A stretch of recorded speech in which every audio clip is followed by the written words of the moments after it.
Vamos falar hoje de manhã um pouco sobre preparo missionário.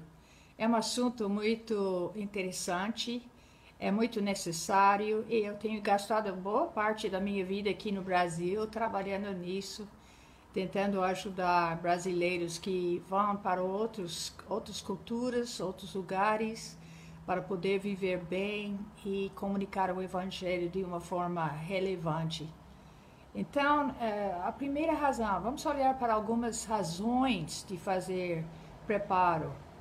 Uma das razões é porque na Bíblia os missionários foram preparados.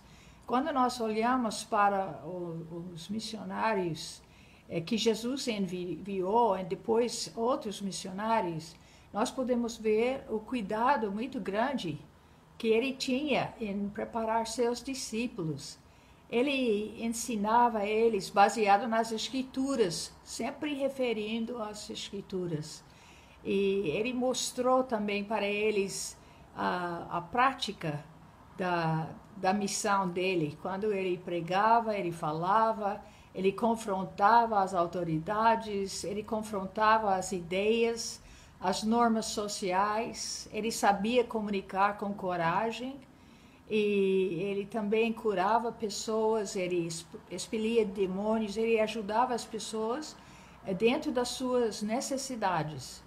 Os discípulos foram acompanhando ele. Ele não ficou só numa sala de aula falando sobre estas coisas, mas ele saiu na rua com eles, ombro a ombro, eles observando e também eles podiam perguntar, ele tinha diálogo com eles, não era uma sala de aula em que ele pregava para eles, mas era um diálogo com eles, tinham liberdade de questionar. Ele foi corrigindo seus pressupostos errados e, no fim, então, quando ele morreu na cruz e ressuscitou, ele voltou e quando ele encontrou com eles, é impressionante que ele abriu as escrituras.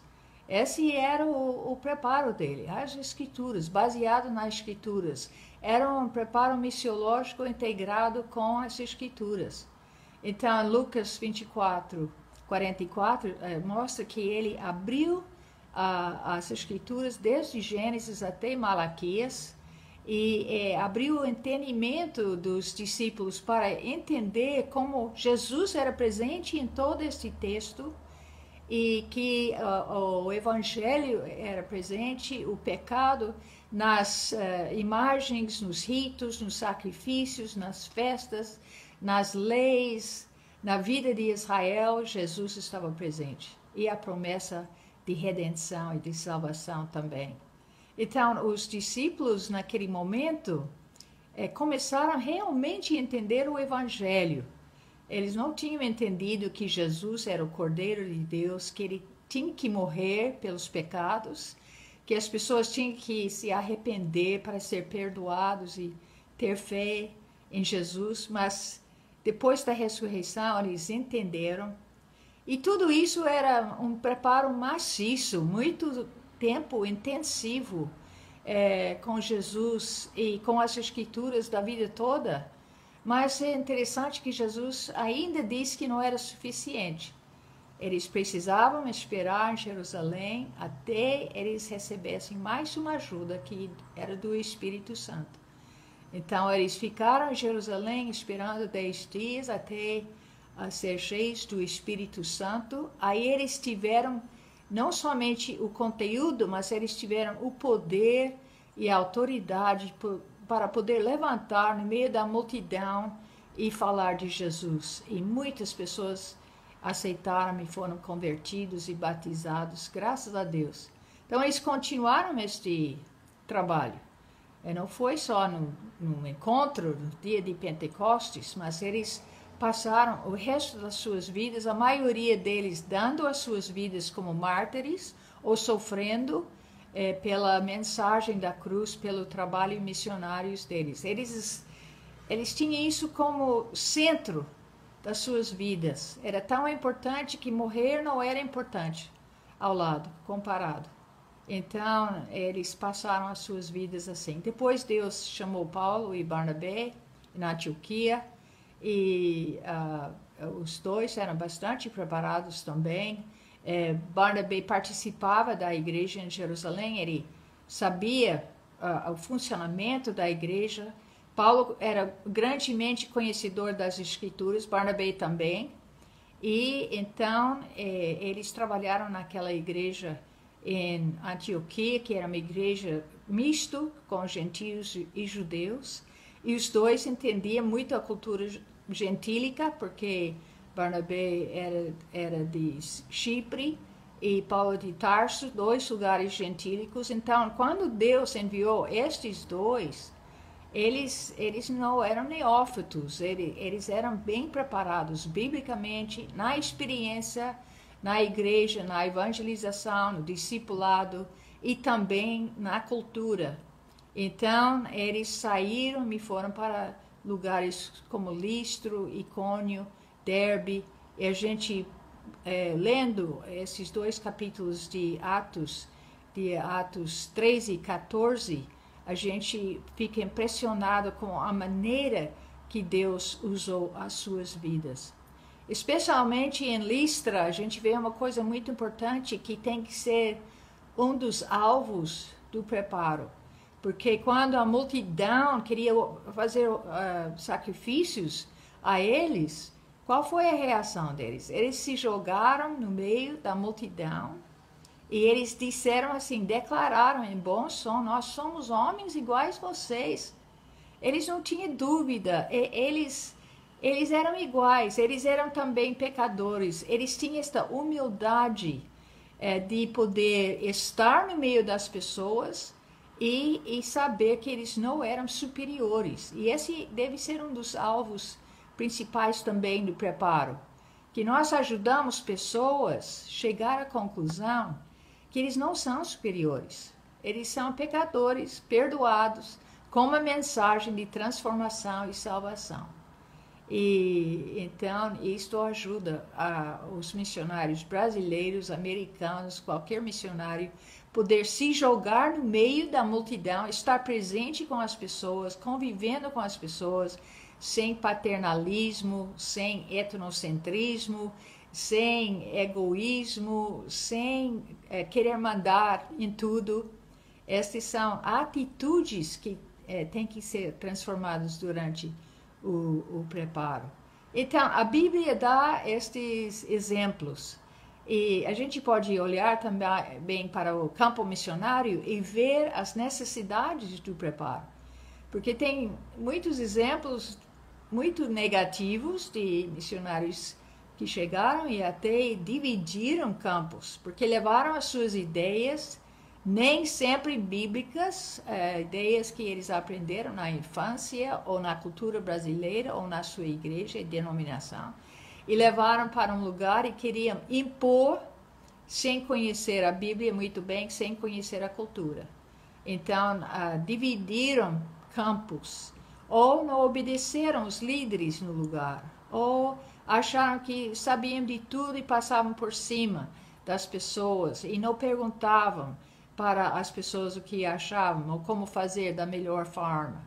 Então, isso é muito comum acontecer isso.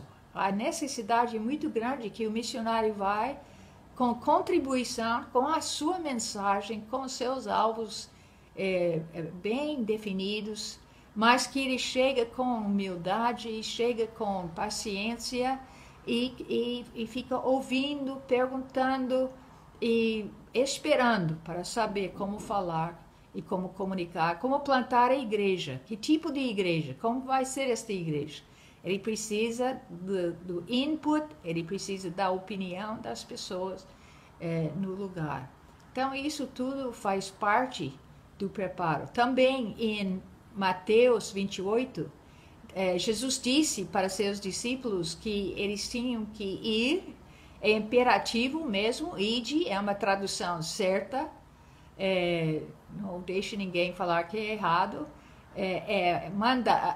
mandato, ide e fazer discípulos. Então nós temos que ir, e qual é a nossa tarefa? Fazer discípulos. Como é que nós vamos fazer esses discípulos?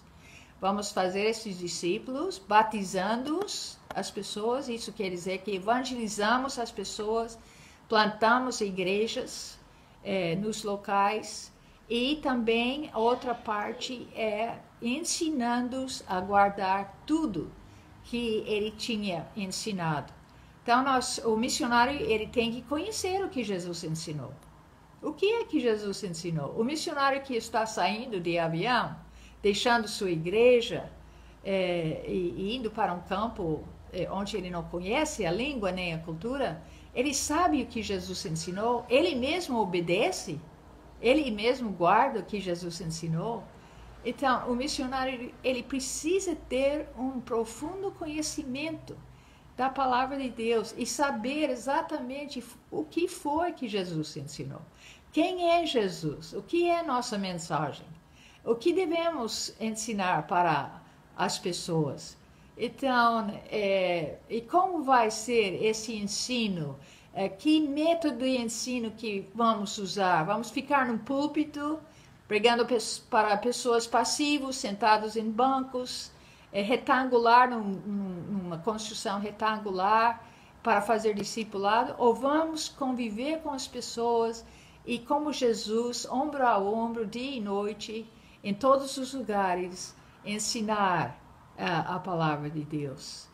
Como Paulo fez em Efésios, em Atos 20 também, ele chegou, falava na praça, falava na escola de Tirano, ele falava nas casas, ele ensinava tudo o que ele sabia.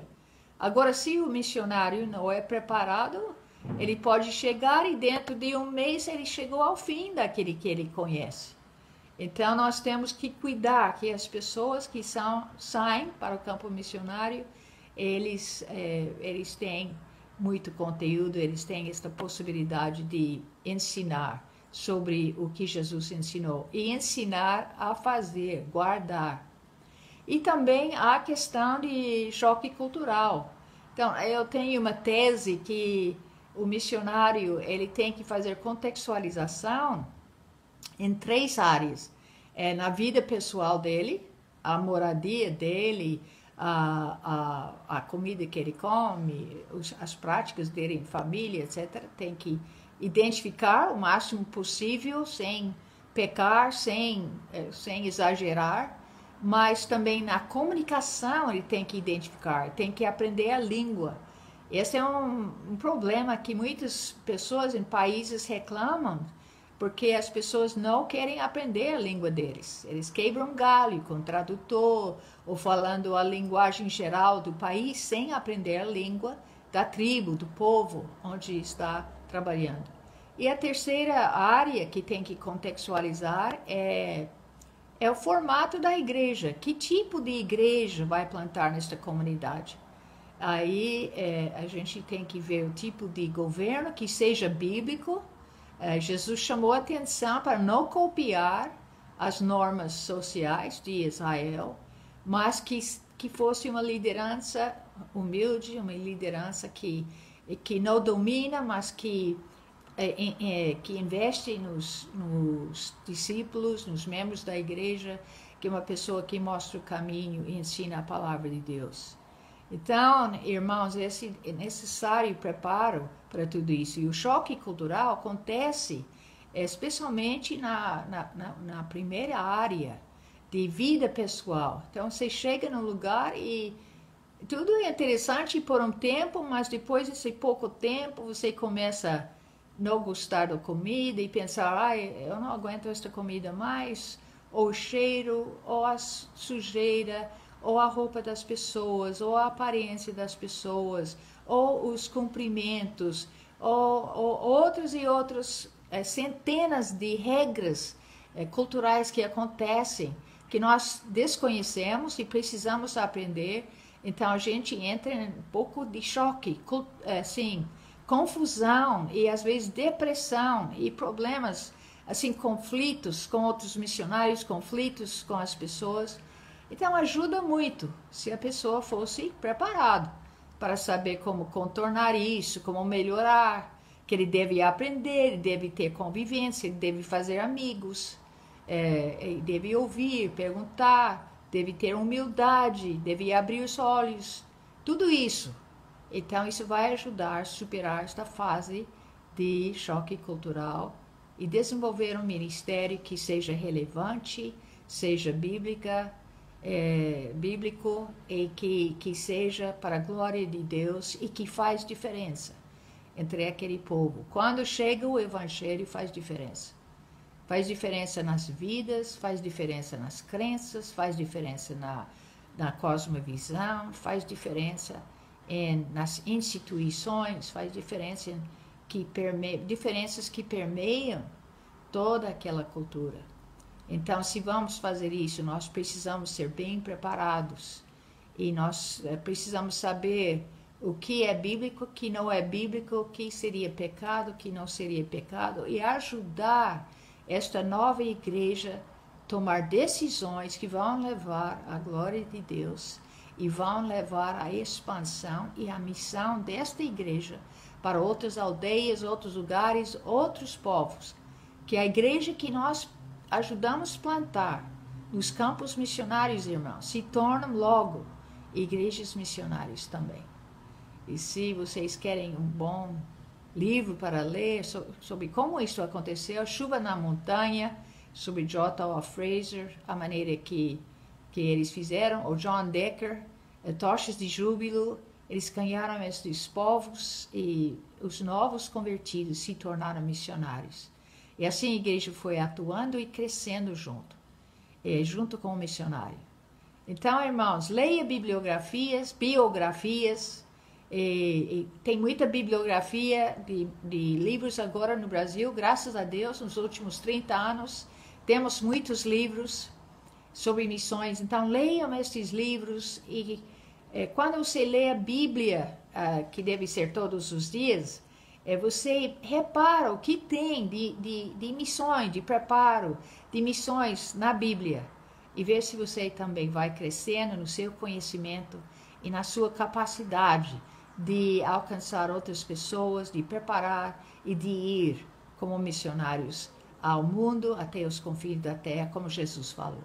Deus abençoe, viu, irmãos? Em nome de Jesus. Amém.